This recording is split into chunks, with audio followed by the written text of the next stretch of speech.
प्रिय विद्यार्थियों,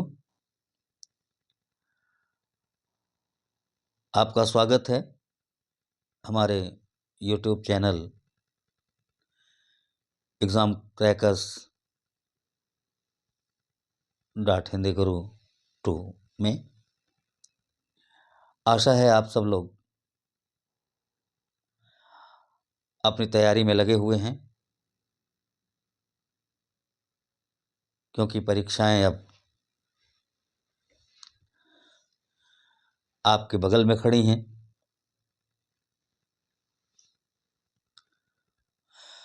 प्रयोगात्मक परीक्षाएं चल रही हैं। कुछ जनपदों में प्रयोगात्मक परीक्षाएं समाप्त हो गई हैं, कुछ जनपदों में शुरू होने वाली हैं। पर इसी में हमें अपने संपूर्ण पाठ्यक्रम की तैयारी भी करनी है। जीव विज्ञान कक्षा 12वीं के पाठ्यक्रम में जो वंशगति का आणविक सिद्धांत है,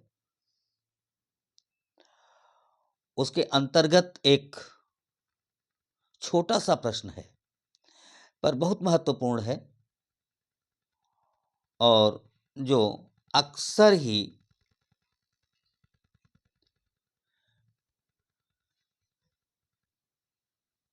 पर्चे में पूछा जाता है। सेंट्रल डोग्मा का सिद्धांत।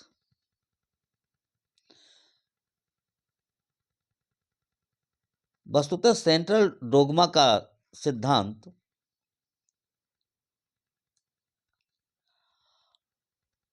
आनुवंशिक सूचनाओं के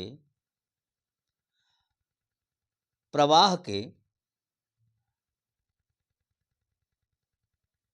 क्रम की व्याख्या करता है। इसे ऐसे जाने कि डीएनए में आनुवंशिक सूचनाएं होती हैं। ये आनुवंशिक सूचनाएं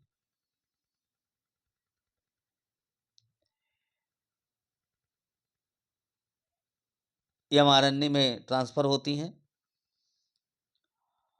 और फिर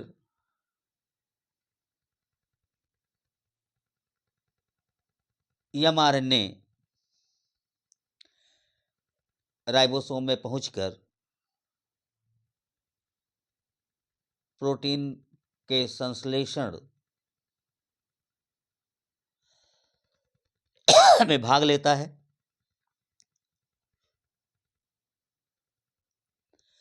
तो इस प्रकार से आनुवंशिक सूचना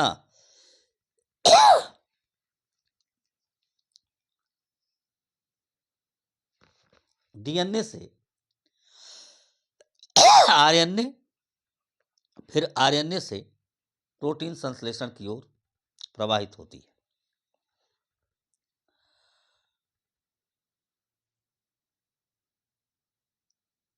सेंट्रल डोग्मा का सिद्धांत फ्रांसिस क्रिक महोदय ने प्रतिपादित किया था।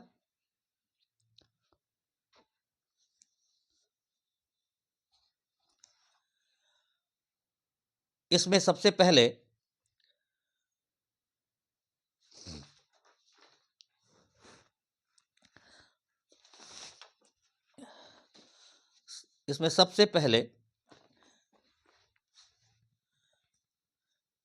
ट्रांसक्रिप्शन या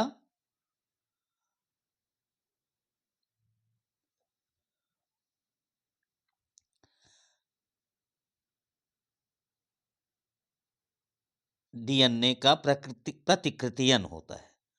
प्रतिकृतियन। अब यह प्रतिकृतियन कैसे होता है, पहले इसको जान लें।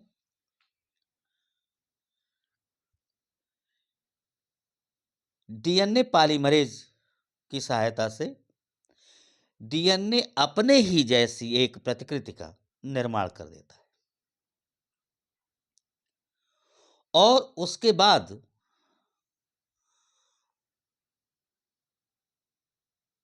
उसी डीएनए के एक खंड से अनुलेखन की क्रिया होती है। अनुलेखन। और इस अनुलेखन की क्रिया के द्वारा क्या बनता है? mRNA। और फिर इस mRNA के द्वारा एक ट्रांसलेशन या अनुवादन की क्रिया होती है, जिसके परिणाम स्वरूप प्रोटीन का संश्लेषण होता है। प्रोटीन। तो ये जो सूचना डीएनए में आनुवंशिक सूचना रहती है, तो इसका जो प्रवाह है, प्रवाह का मतलब बहाव, आनुवंशिक सूचना का जो कोशिका में बहाव होता है, वो डीएनए से आरएनए और फिर आरएनए से प्रोटीन की ओर होता है। इस सिद्धांत का प्रतिपादन फ्रांसिस क्रिक महोदय ने किया। इन्होंने ही बताया कि कोशिका में आनुवंशिक सूचनाओं का जो बहाव होता है, उसका जो प्रवाह होता है, उसकी दिशा डीएनए से आरएनए और फिर आरएनए से प्रोटीन संश्लेषण की ओर होती है। इसमें 3 क्रियाएं हैं। पहली है प्रतिकृतियन या ट्रांसक्रिप्शन।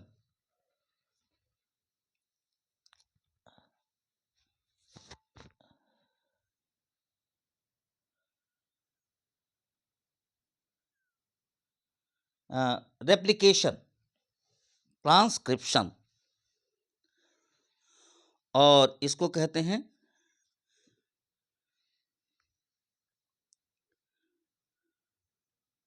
रेप्लिकेशन। ट्रांसक्रिप्शन नहीं, रेप्लिकेशन। रेप्लिकेशन यानी इसमें क्या होता है? डीएनए अपने जैसी एक फोटोकॉपी बनाता है। फोटोकॉपी यानी अपने ही जैसा एक दूसरे डीएनए की संरचना कर देता है, और फिर उस डीएनए के द्वारा दूसरी प्रक्रिया होती है, जिसे आप अनुलेखन के नाम से जानते हैं। अनुलेखन।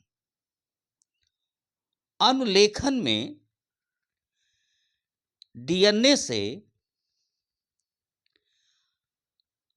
आरएनए का निर्माण होता है। अनुलेखन की प्रक्रिया आपको समझाई जा चुकी है। अनुलेखन का कार्य होता है, अनुलेखन के द्वारा एमआरएनए बनता है। अनुलेखन में एमआरएनए पॉलीमरेज सक्रिय होता है, और उसके बाद एक एमआरएनए बन जाता है। यानी प्रकृतियन से अनुलेखन। और फिर तीसरा क्या होता है? इसको कहते हैं ट्रांसलेशन या अनुवादन। अनुवादन। इसमें क्या होता है? एमआरएनए में जो सूचना सन्निहित होती है, उसके द्वारा यह एमआरएनए राइबोसोम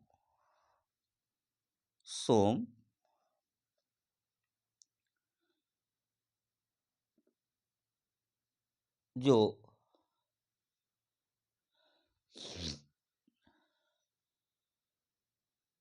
कोशिका द्रव्य में होता है, राइबोसोम में पहुंचकर प्रोटीन का संश्लेषण करता है। संश्लेषण।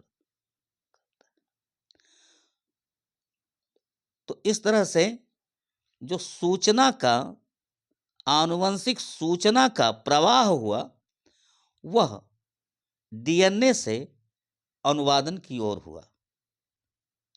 पहले प्रकृतियन हुई, फिर अनुलेखन हुआ, फिर अनुवादन होता है। इसी सिद्धांत को सेंट्रल डोग्मा का सिद्धांत कहते हैं। तो अब उत्तर कैसे लिखेंगे आप? सेंट्रल डोग्मा, अगर सेंट्रल डोग्मा 1 नंबर में आ जाए तो आप इतना लिखें कि सेंट्रल डोग्मा आणविक जीव विज्ञान में का एक प्रमुख सिद्धांत है। इस सिद्धांत का प्रतिपादन फ्रांसिस क्रिक ने किया। इस सिद्धांत में ऊर्जा के आनुवंशिक सूचना के प्रवाह को बताया गया है, और फिर ये प्रवाह का जो चित्र है, ये चित्र आप बना दें।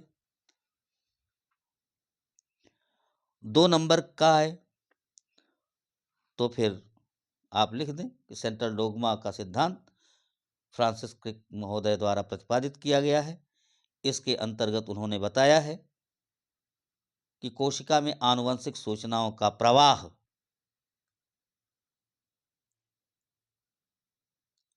डीएनए से प्रोटीन संश्लेषण की ओर होता है।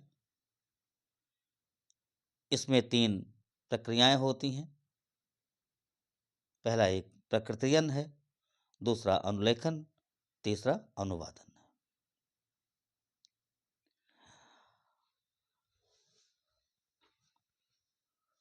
अब चाहे तो जैसे देखिए, ये लिखा हुआ है सेंट्रल डोग्मा। सेंट्रल डोग्मा आणविक जीव विज्ञान का एक मूल सिद्धांत है। इस सिद्धांत का प्रतिपादन फ्रांसिस क्रिक ने किया। इस सिद्धांत में आनुवंशिक सूचना के प्रवाह के क्रम को निरूपित किया गया है। निरूपित किया गया है मतलब बताया गया है, समझाया गया है।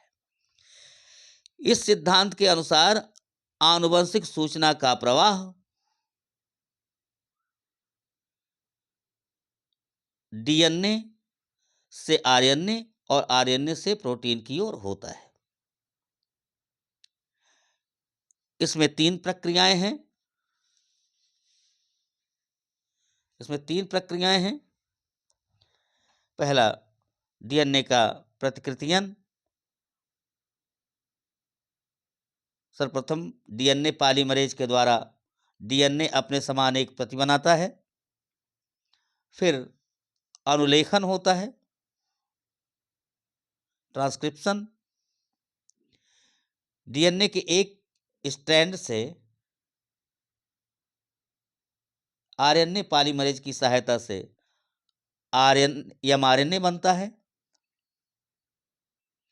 यह क्रिया केंद्रक में होती है।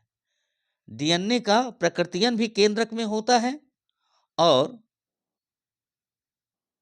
डीएनए से आरएनए का बनना भी केंद्रक में ही संपन्न होता है।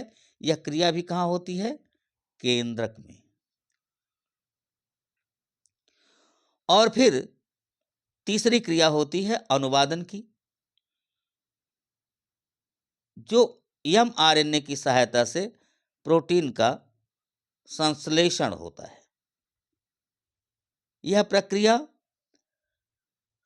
कोशिका द्रव में उपस्थित राइबोसोम के अंतर्गत संपन्न होती है। यानी केंद्रक से आरएनए बाहर निकलता है और राइबोसोम के साथ मिलकर के प्रोटीन का संश्लेषण करता है। यानी प्रकृतियन और अनुलेखन, ये दोनों क्रियाएं कोशिका के केंद्रक में होती है और अनुवादन की क्रिया कहाँ होती है? कोशिका द्रव में संपन्न होती है। तो इस तरह से हम कह सकते हैं कि सेंट्रल डोग्मा का सिद्धांत फ्रांसिस क्रिक महोदय ने प्रस्तुत किया है। इनके अनुसार आनुवंशिक सूचनाओं का प्रवाह कोशिका में डीएनए से आरएनए और आरएनए से फिर प्रोटीन की ओर होता है। इसके अंतर्गत 3 प्रक्रियाएं होती हैं। डीएनए का प्रकृतियन, फिर डीएनए से आरएनए का निर्माण। ये दोनों क्रियाएं केंद्रक में होती हैं और फिर एमआरएनए से प्रोटीन का संश्लेषण। एमआरएनए से प्रोटीन का संश्लेषण। ये एमआरएनए से प्रोटीन का संश्लेषण कोशिका द्रव में होता है राइबोसोम के अंतर्गत। इतना हम लोग जान गए। अब इसी के साथ साथ एक और विशेष प्रक्रिया है जो कभी कभी पूछ दी जाती है। रिवर्स ट्रांसक्रिप्शन क्या है? रिवर्स ट्रांसक्रिप्शन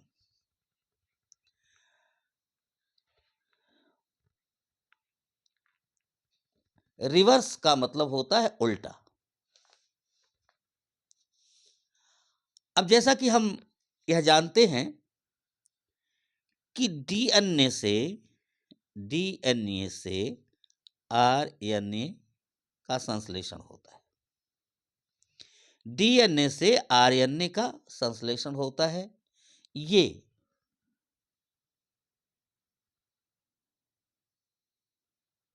और दूसरी चीज यह है कि डीएनए से डीएनए बनता है।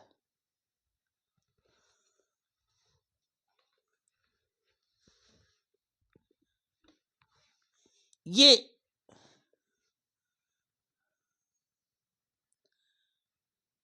हम सब जानते हैं कि डीएनए से प्रतिकृतियन होता है, रेप्लिकेशन होता है, तो क्या बनता है? डीएनए बनता है। और डीएनए से फिर क्या होता है? अनुलेखन के द्वारा आरएनए बनता है। लेकिन कुछ वायरस ऐसे हैं जिनमें ये क्रिया उलट होती है। डीएनए से आरएनए न बनकर आरएनए से डीएनए का अनुलेखन हो जाता है, आरएनए से डीएनए बनता है। तो आरएनए से डीएनए के संश्लेषण को रिवर्स ट्रांसक्रिप्शन कहते हैं। Reverse transcription. रिवर्स ट्रांसक्रिप्शन किसे कहते हैं?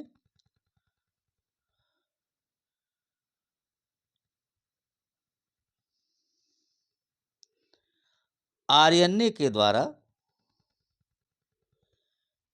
डीएनए के बनने की क्रिया को रिवर्स ट्रांसक्रिप्शन कहते हैं।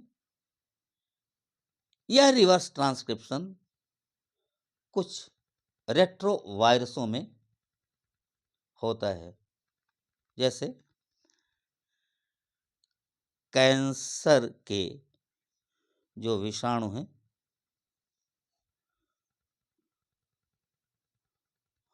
उनमें इस तरह का अनुलेखन होता है। तो अगर रिवर्स ट्रांसक्रिप्शन पूछा जाए तो आप लिखें कुछ स्थितियों में कुछ जीवधारियों में आरएनए से डीएनए का संश्लेषण होता है, आरएनए से डीएनए बनता है और ऐसा रेट्रोवायरस में संभव होता है।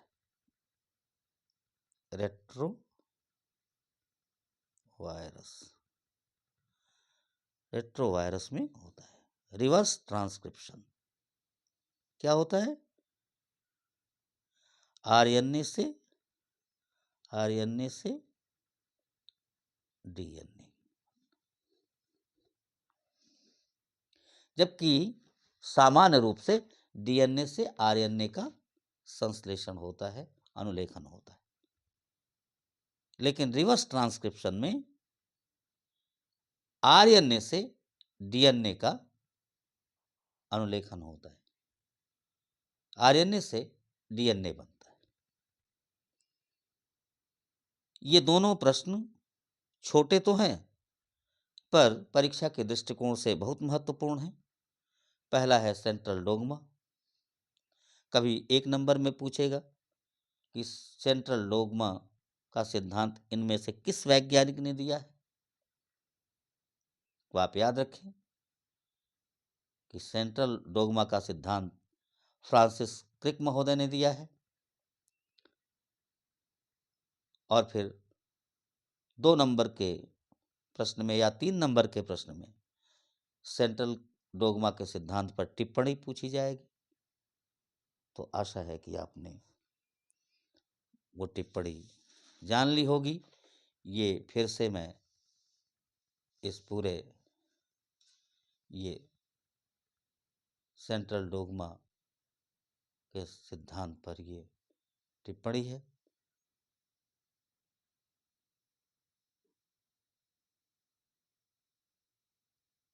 इसे ध्यानपूर्वक देखें, इसे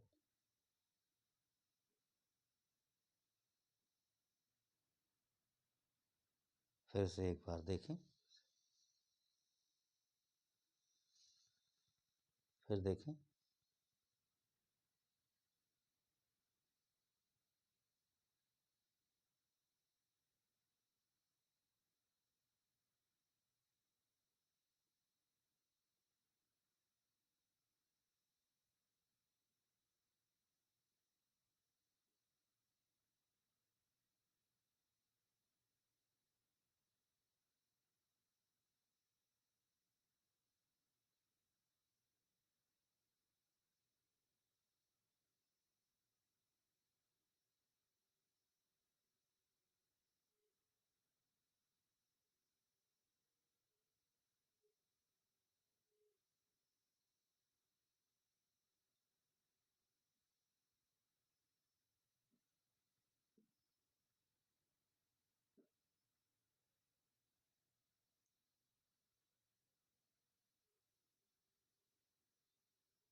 आशा है आपने ठीक ठाक ढंग से देख लिया होगा। फिर एक बार मैं आप लोगों से ये जोर दे के कह रहा हूं कि इस वीडियो को बार बार देखें और खूब ध्यान से देखें, खूब ध्यान से सुने भी, खूब ध्यान से पढ़ें भी। एक बार न समझ में आए तो 2 बार देखें, 3 बार देखें और इसे सुने भी कई बार। हाँ, एक चीज़ जरूर कर लें, इसमें आलस्य न करेंगे। वीडियो को लाइक और अपने इष्ट मित्रों को शेयर जरूर करेंगे और साथ ही साथ इस चैनल को आप सब्सक्राइब भी कर लें। जिससे कि जब भी कोई नया वीडियो मैं डालूं तो आपको उसकी सूचना मिल जाए, उसका संदेश मिल जाए और आप समय से उसे देख लें। अगर परीक्षा में मेरे इस प्रयत्न से आपका कुछ लाभ होगा तो मैं अपने को कृतार्थ समझूंगा।